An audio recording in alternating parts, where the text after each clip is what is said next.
Bufayogno Butharmani Party Mungo Butao Kra Shemol Goroni Mungoi Komolpur Additional Session Courtni Fashingti Srang Shalo Dorpafang Shomo Bikas Das Shemol Gorono Tuyasakni Bagai Alongo Chobna Bagai Shaklai Rekate Khoksi Shai Rang Jurimana Renani Shaklai Zakha Abokari Kabangma Dara Thepa Mungni Bishingti Taibo Taldokni Bagai Alongo Chobna Bagai Dagi Mungrekha Dorpafang Shomo Bikas Das Session Judge Komolpur মাননীয় বিচারপতি শ্রী সৌম্য বিকাশ দাস একটি খুনের মামলায় আসামির সাজা ঘোষণা করেন।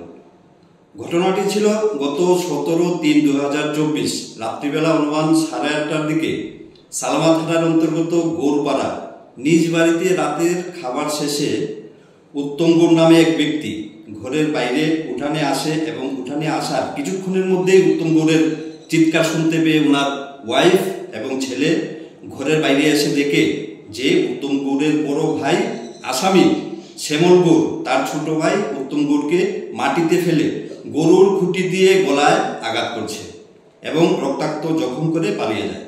সঙ্গে সঙ্গে উত্তম গৌরকে নাকাশিপাড়া পিএইচসিতে নিয়ে যাওয়া হয় এবং সেখান থেকে ইনজিউর্ড উত্তম গৌরকে ডিস্ট্রিক্ট হসপিটাল কুলাই রেফার করা হয়।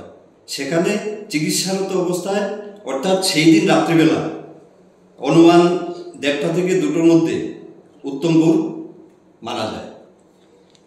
এই ঘটনায় লিখিত অভিযোগের ভিত্তিতে সালামা থানার ওসি দীপক দাস একটা স্পেসিফিক কেস রেজিস্ট্রি করেন, যার কেস নাম্বার ছিল Salama PS case 06/2024 under section 302 of IPC.